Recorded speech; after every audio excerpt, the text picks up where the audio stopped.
This week on A Lively Experiment, skyrocketing electric bills have customers crying foul, and one legislator offering a way to potentially reduce their bills. And President Trump's efforts to slash programs and the federal workforce continues to have a ripple effect here in Rhode Island. A Lively Experiment is generously underwritten by... Hi, I'm John Hazenwhite Jr. For over 30 years, A Lively Experiment has provided insight and analysis of the political issues that face Rhode Islanders. I'm a proud supporter of this great program and Rhode Island PBS. Joining us on the panel, Weayonnoh Nelson-Davies, Executive Director of the Economic Progress Institute, attorney and former State Representative Nick Gorham, and WPRI digital content producer Raymond Bacca. Hello and welcome into Lively. I'm Jim Hummel, and it is great to be back with you again this week.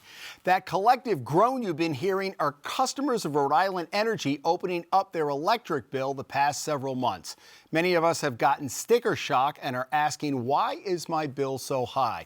Turns out there is a lot more than just the energy you're paying for, and the state of Rhode Island has something to do with the added cost. So welcome everybody. If you're getting an electric bill, we're all in the same boat. Ray, let me begin with you because there's a legislative aspect to this. Representative Charlene Lima, longtime House member, has her eye on this. Yeah, absolutely. First off, I want to say we've been getting a lot of emails from viewers talking about their bills being so high, and it's caught the attention of State Rep Charlene Lima. She has legislative priorities where she wants to, one, get rid of what she's calling a $5 million payment that the electric and gas companies are paying to the state for what she says was a state infrastructure bank, and then she also wants to push back the goal for the state to be 100% dependent on renewable energy, which was supposed to be by 2033. She wants to push it back a decade, so 2043. Yeah, and then there's another representative, Cotter, I believe, who also wants to cap the profits of the energy company. I'm not sure. Yeah, so we talked with State Senator Dawn Oyer, who she doesn't agree with Rep Lima's approach on this. She instead wants to introduce a bill to cap the delivery charges. Well, it's tough because I understand the goal of renewable, but you have to pay bills right now, and it's a difficult discussion. I think that's going to happen up at the State House. It is. So I decided to look at my electric bill to see the breakdown. 63% was going to these delivery charges. And yes, the cost to the customer is maybe half is towards clean energy, 0.2 towards energy assistance for low-income neighbors, but then the other half is profit. So I think the decision needs to be, are we going to address the cost for both clean energy and profit, or which one takes priority? In my opinion, there's an investment in clean energy if we're going to get there in about 8 years. I say maybe that's the better decision to continue supporting that and think about the profits. In 2023, the profits that we were paying out as customers was about $42 million in profit to the electric company versus maybe like 30-something in clean energy. And so we have to really balance which one is a priority and which one is an investment. Nick? Well, I switched over to electric, what do they call those, splits? Yeah. It's very expensive to heat your home through the splits. A lot more expensive than fossil fuel and stuff. So, but the renewable issue, we're just light years away from that. We're not going to get there by the deadline. They should move it. Right now, it's fossil fuel, mostly natural gas, that sustains our electricity.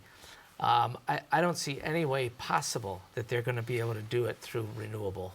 Yeah, I wonder what you'd have to talk to each representative what the feedback has been, because there are a lot of people, I'm sure, in all of their districts are like, look, I want to save the climate too, but I've got a $250 bill that was $150 last month. What are we going to do? Yeah. So I wonder, the governor has held the line in interviews saying that we want to stay with the climate change goals. I wonder whether that's going to soften as the session's going to go on. Maybe, but I think again with the oil bill, I think going after profits right now is a way to go too. Especially when you look at the national landscape, the federal government's going after FEMA, and so when we're talking about climate change and environmental justice, I think Rhode Island leaders may have to take a stand to say we have to protect Rhode Island because it's not going to happen on the federal level, but they have to address costs. So they have to decide: is it both clean energy and profit, or is it one or the other?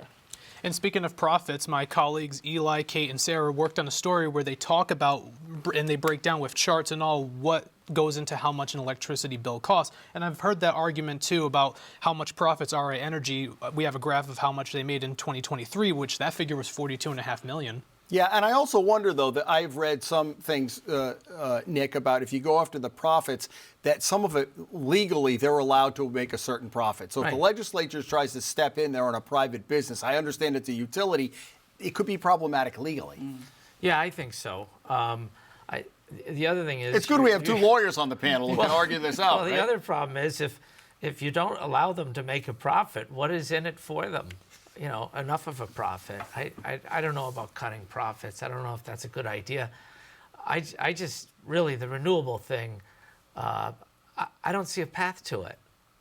There's not enough room in Rhode Island for all these solar panels and wind turbines, and some of those things are getting pretty controversial now too. So I think they should really scrap the deadline, or at least move it. I think they're going to have to push it back. Plus, what's going on federally, you know, President Trump's not a big fan of, we'll get to that in a second, not a big fan of the clean energy. All right, a lot has been going on. You miss a week, you miss a lot around here. With the Trump administration, there are things, several things going on. There's a court case we're going to hear from Judge McConnell shortly, maybe even by the time you watch this, about a decision about stepping in on the federal freezes, some of the money. There's a lot of trickle down. I don't even know where to begin, Weayonnoh. So why don't you dive in to what you've been seeing over the last 3 weeks or months since the president took over? Yeah, I don't know where to begin either. We can do a whole separate show, right? Yeah, I've had a lot to say and a lot of material to go on. Regarding the federal freeze, so what's happening right now, Judge McConnell is looking at a preliminary injunction brought in by a few attorney general, including our own Peter Neron here. And what they have to prove and what he has to decide on is, one, whether they have a likelihood of winning at trial, if they went to trial, and whether there is irreparable harm to people who have relied upon the commitment made by Congress to pay for especially reimbursement. So he has to make a decision whether there's going to be harm that has to be addressed now with a decision for a preliminary injunction. I think they've made a good case because it's been so sweeping. Yes, it may be the president's priority to prerogative to think about whether to look at spending, but these decisions have been made by Congress and people are relying upon it, and that's a decision the judge will have to make. Lawyer? It's all going to the Supreme Court of the United States. Either way. Yeah, and it's going to be a very, very groundbreaking exploration of the separation of powers between the executive branch and the judicial branch in Congress. And I think, I think there's a good chance that Trump is going to be upheld. If Congress doesn't specify it enough, and many times they don't, it's the president's discretion on how to spend money. And he runs the country, by the laws enacted by Congress. So it's going to be fascinating. I'll get to you in a second. You guys are both lawyers. What do you think about that? Do you think there is a chance to be upheld? Again, the complexion of the Supreme Court's a lot different than it was 3 years ago, right? Yeah, so I think there's a chance because of who's on the Supreme Court. However, I think the Roberts Court does look at things, and they may be nervous about the separation of power issue and how much power is really going to the executive branch. It is, he can make the decision on spending. However, the way he's doing it is harmful. And so Congress, I think the Supreme Court have to look at, Congress can pass another budget. They have the right, the next budget circle, they can address that. But now with this budget, the way it's happening, I think the Supreme Court may have to set some boundaries here, or else we might be in trouble. And they have to make that decision in a broad scheme, not even just this case.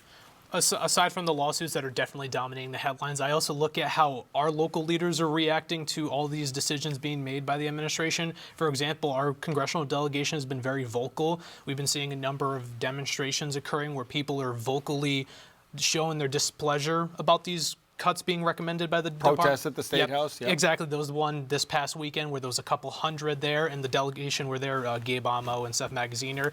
And then also there's the impact that I've seen headlines about that it's having on people who work here. So to do another plug of a story that our station's done, my colleagues Kate Wilkinson and Alex Torres-Perez, they talked with 5 people who worked in the USDA office in Warwick who were terminated.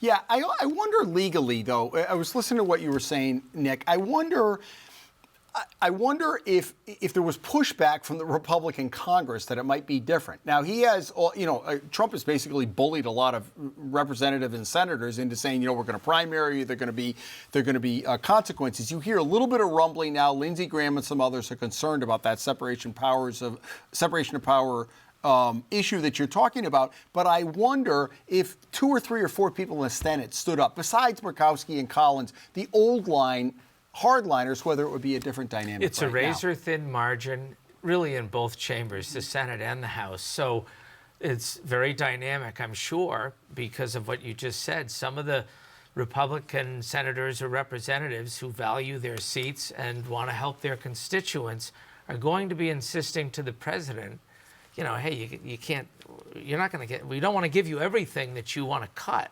Yeah, it reminds me of... And then begins an avalanche. Well, of eight years ago, you're seeing some of this now where they go to their local, they're back in their districts for the first time, and there's some people like, hey, my neighbor got cut. He's a federal worker. He voted for you. What's going on? The same thing happened with the Affordable Care Act 8 years ago. Yes. I remember seeing these town halls in Louisiana, Mississippi, and people like, wait a minute, you're going to take my health care away? And that's why it never got through. Exactly. So, I mean, the constituents at some point, red and blue, are going to have something to say, right? And they started to say that, and some Republicans are pushing back. There was one, I forgot where he was from, saying Democrats were paying people to show up at these town halls, but they have to pay attention. The Republican, for now, is walking a fine line and thinking, President Trump is here about a mandate, and that mandate means we need to sort of kiss the king, the ring of this self-proclaimed king. However, there are a lot of people in the states that are pushing back and saying we're losing Medicaid. And even with the House resolution now to sort of cut Medicaid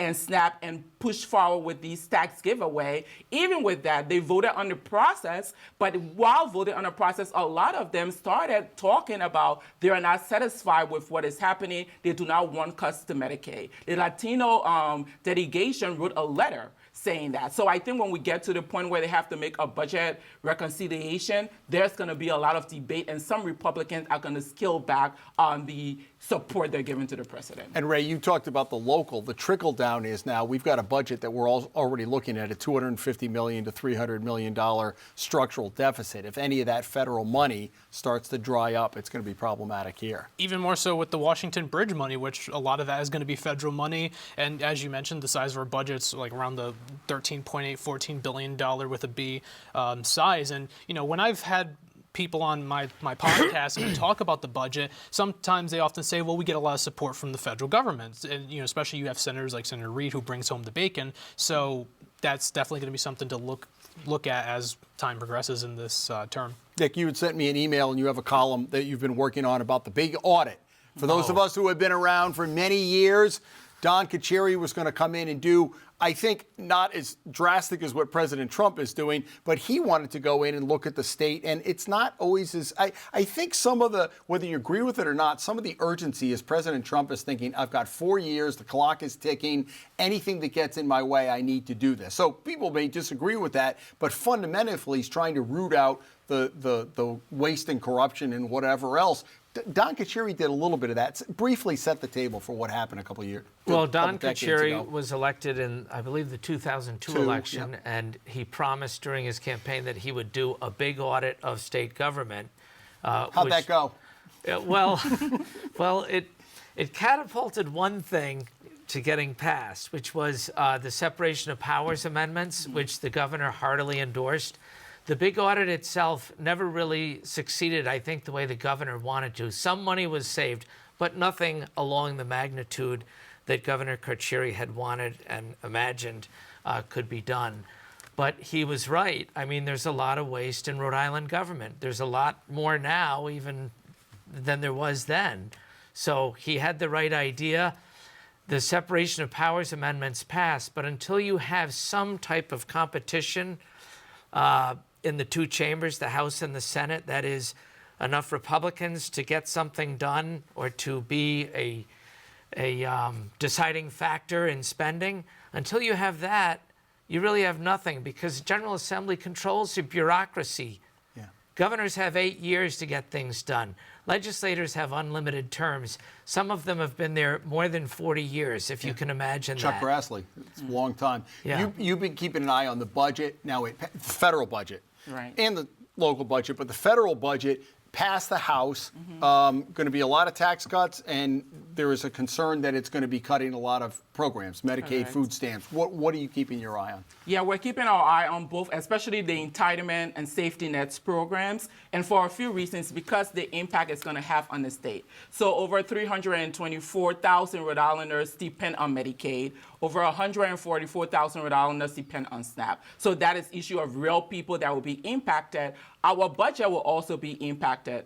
36% of our budget is coming from the federal government. And so that cost is going to be shift to the states. And when people talk about budget all the time, they always start with cuts to safety net. Like, that's what we like to start. You know, in budgets, there's spending and there's revenue. I don't understand why we're not having a conversation about how we're raising revenue, because some of the cuts are happening to give tax giveaway to wealthy people. In Rhode Island, we have to make a decision. Our federal budget's going to be cut, and we already have a $220 million deficit. We have to talk about revenue as well, and not just spending, especially when it comes to cutting essential services. So as you know, we've been talking for years that we don't want to touch, this 1% tax on the wealthy. But if we do it this year, we can raise over $190 million, and that also addresses the deficit. So we have to talk about revenue, whether people like it or not. That is an opportunity to address our budget issues. So the big audit was definitely well before my time. But I want to ask Nick, how would you connect what went on with that to what's going on with Doge right now? Doge, let's see. President Trump was not the governor of Rhode Island for the big audit. It probably would have gone very, very profoundly different. Governor Kucheri had a different style, but he was aggressive. I honestly think he just didn't have the votes in the House and Senate of Rhode Island, and what I'm trying to say is that It's Trump a Democratic does. supermajority. Yeah, right. It's there are 913 legislators, and 99 of them are Democrats. Right. But don't you also and it wasn't much different back then. But don't you also think the president realizes it's the same thing that happened 8 years ago? They have the keys to the car. They've got the House, they've got the Senate, Yes. and they've got the administration. And I think he knows in the midterms they traditionally go to the other side. If he loses the House or the Senate, less likely, then it's going to he needs to do whatever he's going to do in the next year and a half. And that's the battle that we've seen go on during President Biden's first term, where they wanted to push these things through, like Build Back Better. But you had like one or two senators, Kyrsten Sinema and Joe Manchin, who didn't want to break the filibuster to get a lot of those bold policy goals that the Democrats wanted. So it's just kind of a wait and see what happens during those votes. There's a couple senators who didn't back some of the president's nominees who may be holdouts in the budget. We just have to wait and see. So EPI is always, you have a presence up at the State House, a lot more difficult in difficult budget times. So I know there are things you want to talk about, payday lending, minimum wage increase and all of that. How does that dynamic change now that the salad days of the COVID money are over? It's a lot more difficult to try to get any of that through, right? It is. And, when you speak to the speaker right now, the first thing he says to everyone who even smiles at him, I have no money. And one of the things Makes it a little easier for him, doesn't it? Yeah. Sorry, the well is and dry. so I've been responding to him, I have an option for you, Mr. Speaker, raise revenue. But you're right. I think so some of the things that we have to look at in Rhode Island, one, I think our state leaders have to be a little bit more vocal so we can be part of the federal fight, because we don't want to lose any of the money that's coming. I think that's one part of it. But there are other policies that are not budgetary that we need to look at. Assault weapon ban. That's something that the governor put in his budget, even though it's not a budget issue. So there's an opportunity, I think, in a chaos to look at other policies that may not cost money that can actually still help Rhode Island. Do you think an assault weapons ban, is this the year that it's going to go through? Senator President Ruggiero seems to be softening a little bit on that. Yeah, and the fact that the governor has put it in the budget, I suppose, suggest that he thinks it's going to get carried through with the budget. But we don't know how popular the budget's going to be. It's not going to be a fun year at the State House because they have to cut. The COVID salad days are over, like you said, and it's just not enough money. I've said this more than once on this set. Maybe the legislature last year shouldn't have taken what the governor proposed, which was a healthy budget, and added $250 million, because that's baked in going forward now. What do you see this spring playing out in terms of budget negotiations? It's going to be tough. Yeah, there's no more federal money, as Nick was talking about, and there's going to be a lot of tightening of the belts, and yeah, it's just going to be sit back and see what happens during, especially later on, when they're walking up and down and doing those votes toward the end of the session. And speaking of the assault weapons ban, we've seen that it polled strongly. There was an AFL-CIO poll. Right. 64% of the respondents, so it was a sample size of 400 registered voters, supported the assault weapons ban. As for if it goes through in the budget, there's no line item veto. You can't, if you're a legislator, you vote up or down on the budget. So that's going to definitely put, so we were talking about this in the green room, some of the folks who were more pro 2A in a tough situation. Yeah, that AFL-CIO poll came out. It did not talk at all about candidates. Channel 12 or others usually do that. I wonder what you took out of that. A lot of the stuff that you have supported, minimum wage increase, $1 each year till you get to $20, payday lending. Are we going to see that in your lifetime, Weayonnoh? What do you think? I hope so. And even if you could get it down to 25%, you'd be happy, right?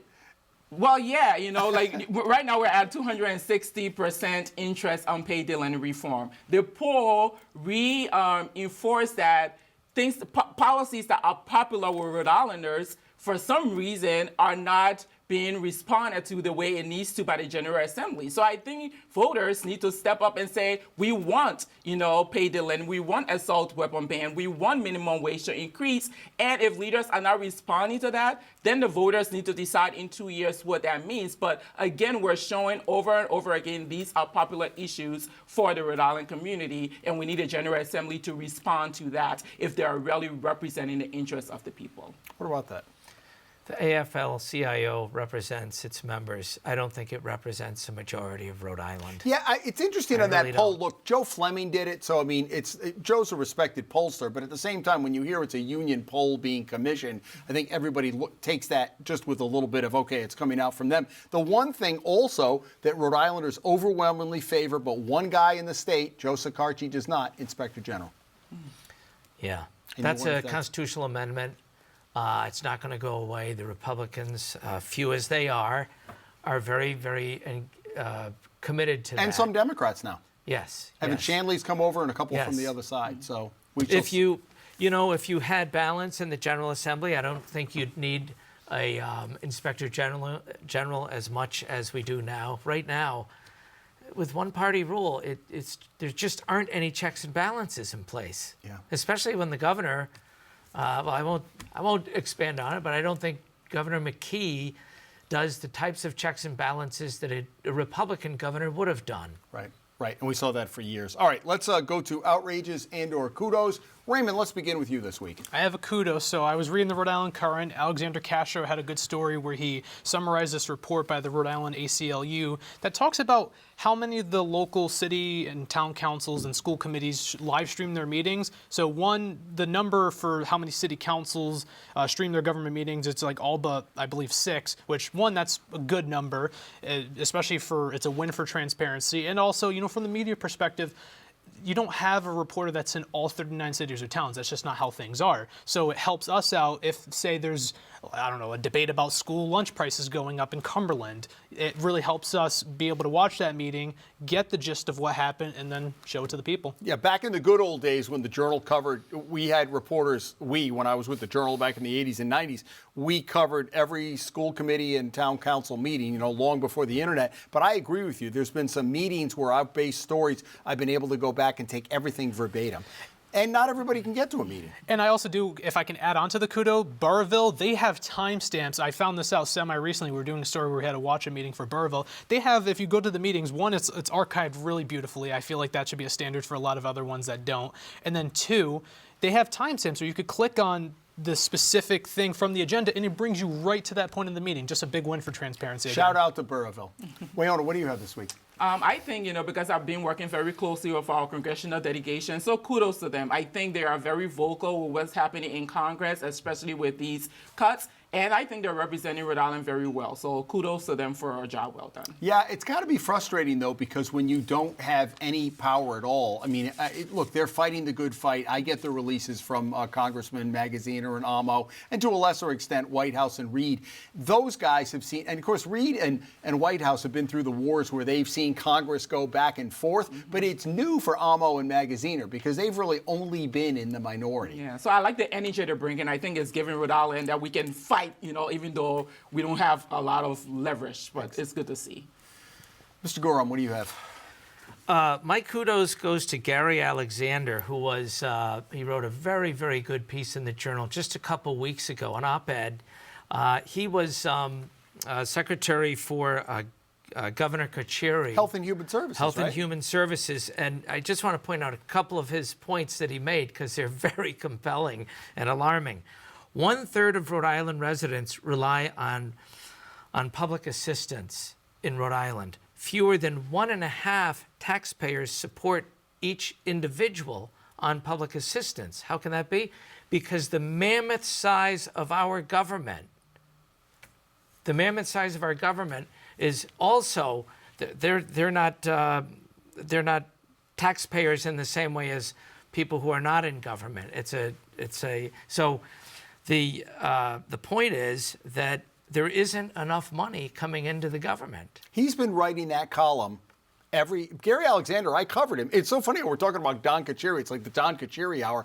20 years ago, I covered him, and he's been writing that same column probably every 5 years, and it's not getting any better. Right. And what I meant about, I want to make sure I clarify about the government employees. Yes, they pay taxes, of course. I don't want to, but we also have to pay them with the taxes that they pay. Exactly. And so in the end, it's not a zero-sum situation. All right, folks, that is all the time we have. We appreciate your spending this week with us. Weayonnoh, good to see you again. And Nick, Raymond, nice to see you after a little bit of a hiatus. Good to have you back on Lively. Finally this week, we have some news to share about an issue we've been talking about frequently right here on Lively for more than a year. Rhode Island PBS and the Public's Radio are launching a project to provide a deeper dive and continuing coverage into the issues surrounding the failure and rebuilding of the Washington Bridge. Our reporting will reach across all of our programming with a variety of stories showcasing how this structure is affecting our daily lives. Here's a first look. This is a lifeline right here. This bridge connects so much.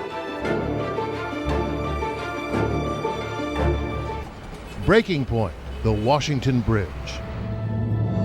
A community-centered project that asks the hard questions about life in our state today.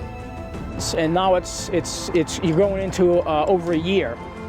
Governor McKee and DOT Director Alviti say the state is on the right track now. Access all the latest news on demand at ripbs.org/breakingpoint. This is a community-led project, and we want to hear from you. So send us your stories and ask your questions at ripbs.org/breakingpoint or scan the QR code at the bottom of your screen. We appreciate you spending some time this weekend. Come back here next week as the Lively experiment continues.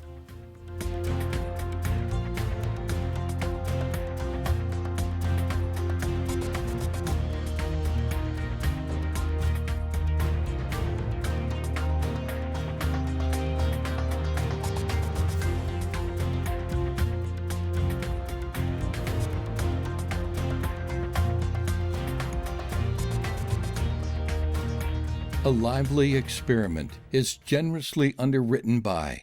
Hi, I'm John Hazen White Jr. For over 30 years, A Lively Experiment has provided insight and analysis of the political issues that face Rhode Islanders. I'm a proud supporter of this great program and Rhode Island PBS.